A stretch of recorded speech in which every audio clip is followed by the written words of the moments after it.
Physics तो आप लोगों को मालूम है, फिजिक्स मैथ्स है ये। और आपने मेरा पहला वीडियो देख लिया, पार्ट में तुमने बताया फिजिक्स साइंस की मेन शाखा है। मतलब फिजिक्स को यदि अपन साइंस को एक शब्द में बोलें कि साइंस क्या है तो फिजिक्स है, मेन फिजिक्स ही है ना। मेन शाखा साइंस की, सबसे मेन शाखा। साइंस की बहुत सारी आदर शाखाएं हैं, उसमें सबसे मेन शाखा यानी सब साइंस मेन फिजिक्स से ही होता है, ठीक है। और फिजिक्स होता है तो फिजिक्स में गणित चलता है। फिजिक्स जो है मैथमेटिकल साइंस होता है, और केमिस्ट्री जो है केमिकल साइंस होता है। ये साइंस की शाखाएं हैं, सब साइंस ही है, मतलब साइंस मेन है, इनकी सब शाखा शाखा शाखा। तो काम बांट देते हैं, जैसे हमारे शरीर में काम बटा है इन सबका। हमारे शरीर में बहुत सारे अंग है। हमारा शरीर कैसे बना है? बहुत सारे अंगों से मिलकर बना। हमारा शरीर बहुत सारे अंगों से मिलकर बना है ना। आँख, नाक, कान, जीभ, तो त्वचा, हाथ पैर, इधर बाहर जो दिख रहे हैं वो दिख रहे हैं अंदर, है ना। फेफड़ा, लीवर, किडनी, हृदय, अमाशय, छोटी आंत, बड़ी आंत, है ना, सब बना। तो बहुत सारे अंगों से बना है। इन अंग का एक विशेष काम होता है ना। आँख का काम केवल दिखने का है, सूंघने का नहीं है, सुनने का नहीं है, चाटने का नहीं है। चाटना मतलब स्वाद लेना, स्वाद लेने का नहीं है कि नहीं। या ठंडा गर्म हो रहा है क्या, उसका नहीं है। ठंडा गर्म का पहचानना किसका काम है? त्वचा का। सूंघना किसका काम है? नाक का। सुनना, सबका अपना अपना काम है ना। हृदय है तो वो पंप करना ब्लड को। फेफड़ा है तो बस ऑक्सीजन को लेना छोड़ना, ठीक है। सबका अपना अपना यूनिक काम है बिल्कुल, और अपने अपने स्थान पे काम है, अपने अपने स्थान पर है। आग का स्थान कभी इधर, कभी इधर, कभी इधर, कभी पैर में, कभी हाथ में, कभी पेट में नहीं होती आग। जहाँ है बिल्कुल वहीं रहेगी। नाक जहाँ है वहीं रहेगी, कान जहाँ है वहीं रहेगा, दांत जहाँ है वहीं रहेगा, जीभ जहाँ है वहीं रहेगी, हाथ जहाँ है वहीं रहेगा। तो ये यूनिक स्ट्रक्चर होता है बिल्कुल, और सबका अलग अलग काम होता है, ठीक है ना। तो वैसा ही साइंस में शरीर एक है, उसकी अलग अलग शाखाएं हैं, समझना। मानव शरीर हो गया, मानव शरीर की शाखा कौन कौन सी है, तो अपन बांट लेते समझने के लिए। आँख, नाक, कान, जीभ, त्वचा, हाथ, अंदर लीवर, फेफड़ा, कलेजा, कलेजा को लीवर बोलते है ना, यकृत बोलते हैं, ठीक है। और हृदय हो गया, फेफड़ा हो गया, छोटी आंत, बड़ी आंत, वृषण वगैरह वगैरह, अंडाशय वो जो भी है सब, है ना।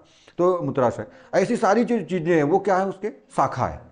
अब शाखा क्यों बांट ली इसको अपन, शाखा में क्यों बांट रहे हैं? इनके अलग अलग काम है, अलग अलग स्ट्रक्चर होता है इनका, अलग अलग इनके वर्क होते हैं, अलग अलग तरीके से अपना अपना काम करते हैं, और सब अपना अपना काम करके पूरे प्रोसेस को कंप्लीट करते हैं, और मानव शरीर बनता है, मानव शरीर का संचालन हो पाता है ना। हमारे घर में तो ऐसी व्यवस्था होती है ना, पापा कमा के लाएंगे, मम्मी सब सामान ला के देंगे मम्मी को, मम्मी घर में खाना बनाएगी, चलाएगी, साफ सफाई फलाना ठिकाना करेगी, ठीक है। बच्चे अपना अपना पढ़ाई करेंगे, थोड़ा थोड़ा घर का काम कर लेंगे, सब अपने अपने काम में लगे रहते हैं ना, और पूरा एक परिवार संचालित होते रहता है। होता है कि नहीं होता? ऐसी व्यवस्था। तो वैसे ही हमारे शरीर में, वैसा ही ये पढ़ाई में भी है। साइंस मेन शाखा हो गई, ठीक है। साइंस यानी विज्ञान जो है आपका मेन शाखा हो गई, मेन मतलब मेन परिवार हो गया, समझ लो मेन समूह हो गया। अब ये बटा हुआ है फिजिक्स, केमिस्ट्री, बॉटनी, जूलॉजी, है ना, गणित, गणित भी शाखा होती है ना। भूगर्भ शास्त्र, खगोल शास्त्र, और हस्तरेखा, वो हस्तरेखा समझ गए, हस्तरेखा विज्ञान बोलते हैं उसको। ऐसी और भी इटीसी, ऐसी और भी विज्ञान की कई शाखाएं होती हैं। तो ये विज्ञान के भाग है, जैसे हमारे शरीर में आंख, नाक, कान जैसे भाग है, शाखा बोल देता हूं मैं इसको, वैसे ये भी शाखा है। तो मेन विज्ञान है। सबसे प्रमुख अंग कौन सा है? सबसे प्रमुख अंग ब्रेन, मस्तिष्क।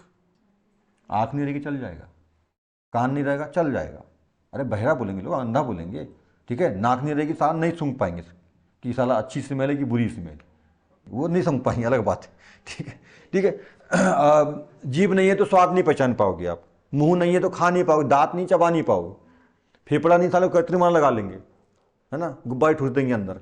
फेफड़ा है, हृदय नहीं है तो उसके लिए कृत्रिम लगा सकते, पर दिमाग का ही नहीं है तो क्या कर सकते? दिमाग कृत्रिम नहीं लगा सकते आप, बना नहीं है अभी तक, हो सकता है आगे बन जाए, आप लोग बना लो, कोई साइंटिस्ट बन जाए तो, है ना, है ना। तो पर दिमाग और सारी क्रियाओं को नियंत्रित कौन करता? मस्तिष्क। तो मस्तिष्क में लफड़ा। अच्छा एक और यहाँ पे बात ध्यान रखना, मस्तिष्क नहीं होगा तो सब, तो मेन अंग कौन है? मस्तिष्क है। और एक बार बताओ, हमारा हाथ कट जाए सही हो जाता है, मतलब अपने आप कुछ दिन बाद जुड़ जाता है, वो सही हो जाता है। हमारा अंदर का कोई भी और अंग, बाहर का अंदर का, उसमें कोई भी क्षति आती है ना तो रिपेयर हो जाता है, मतलब नई कोशिकाएं बनती है, उतक बनते हैं, उसको रिपेयर कर लेते हैं, ठीक है। पर हमारे शरीर का जो मस्तिष्क है, अंदर का, अंदर वाला जो मेन मस्तिष्क है, 3 भाग में जो बटा होता है, तो वो जो मेन मस्तिष्क है ना, उसमें कोशिका विभाजन नहीं होता। मतलब नई कोशिकाएं, कोशिका विभाजन नहीं होता, मतलब नई कोशिकाएं नहीं बनती। जो बनी है एक बार, जो दे दिया सो वही रहता है। इसलिए हमारे जब भी हम गाड़ी में, मोटरसाइकिल में चलते हैं, ठीक है, एक्सीडेंट वैक्सीडेंट से बचना चाहते हैं, तो वो हेलमेट ही क्यों देते हैं?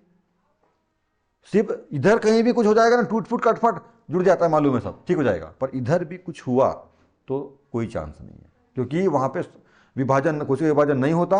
यदि अंदर अंदर वाले माइंड की बात कर रहा हूँ, दिमाग की बात कर रहा हूँ, यदि कोई चोट आ गई, कोई कट गया, फट गया, तो वो ऐसे ही रह जाएगा और आदमी का स्वर्गवासी हो जाएगा वो। ठीक है, नर्कवासी तो कोई होता ही नहीं, आप लोगों को मालूम है, कितना कितना बड़ा पापी रहे, नर्कवासी नहीं होता, स्वर्गवासी होते हैं सब है ना। अलग कॉन्सेप्ट दिमाग में आएगा आपके, और जो सही होना चाहिए, सही है, जो आपके दिमाग में आज तक था ही नहीं। आप लोग समझते हो फिजिक्स अलग चीज़ है, केमिस्ट्री अलग चीज़ है, बायो अलग चीज़ है, मैथ्स अलग चीज़, और मैथ साइंस है, मतलब मैथ्स एक विज्ञान है। आप विज्ञान अलग समझते हो, मैथ्स अलग समझते हो, समझते हो ना ऐसा। अभी तक तो ये समझते थे कि नहीं यार, मैथ्स एक अलग विषय है। हाँ, विषय अलग नहीं है, पर पुस्तक जरूर अलग अलग है, दो शाखा है, विषय एक ही है। मैथ्स की ये फिजिक्स, केमिस्ट्री, मैथ्स, बायो, ये मैं चार की बात करता हूं, ये चारों के चारों कौन हैं? साइंस है।